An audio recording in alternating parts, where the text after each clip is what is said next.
I started shooting at the age of 16, so about 2 years now.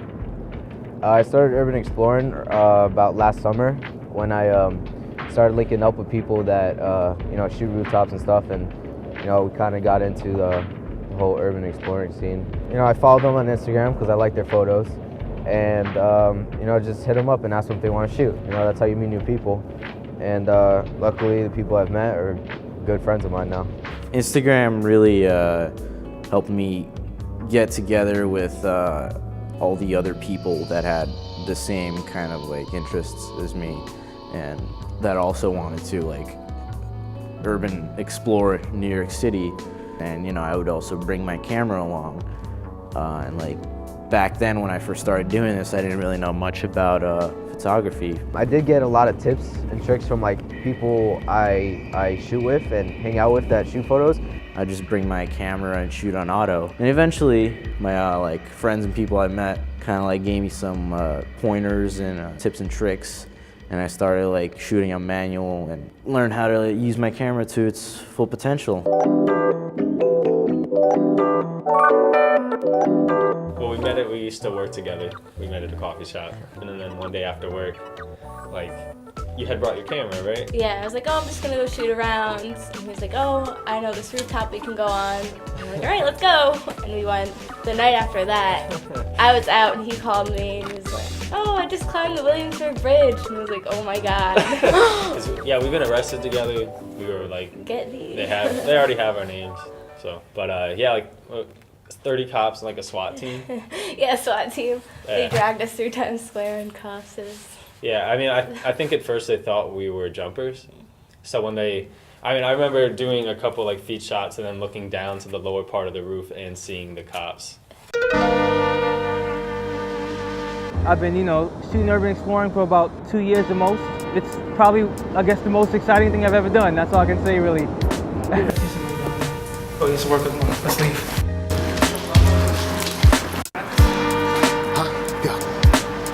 Especially being, from Brooklyn, New York, not many people explore the city. So, what I do is I take it into my own hands, and I tend to go places, I guess where I'm not supposed to be. I actually got into photography a long time ago due to me being a skateboard filmer at first. And, I guess, sometimes we abide by the same rules. In skateboarding and urban exploring photography, when you go to a certain spot, you can't skate it because there's usually a security guard there.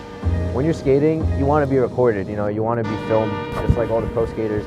So when you get into that idea of wanting to be filmed, you tend to pick up the camera and start shooting photos. Mostly everybody that I shoot photos with skates.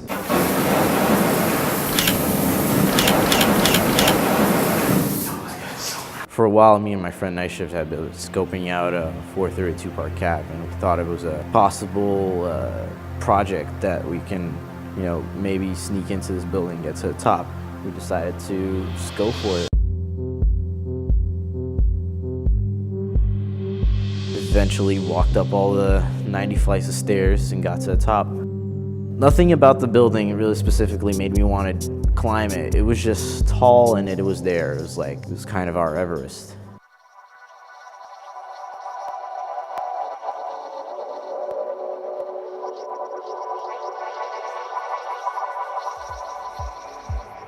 You never know which door is going to be open. You can just check a door and the door just might open. You might get lucky. Getting the shot and knowing that you're one of the few people that have been here is a pretty awesome feeling.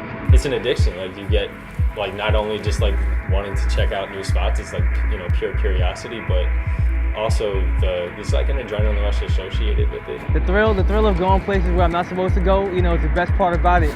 The reason why I explore is because these places are relatively easy to get to, and it's just amazes me that so many people don't get to see these places just because they're hidden from the public.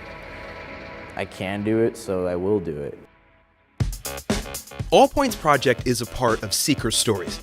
To see all the new stories we post here, be sure to subscribe. New videos every Tuesday.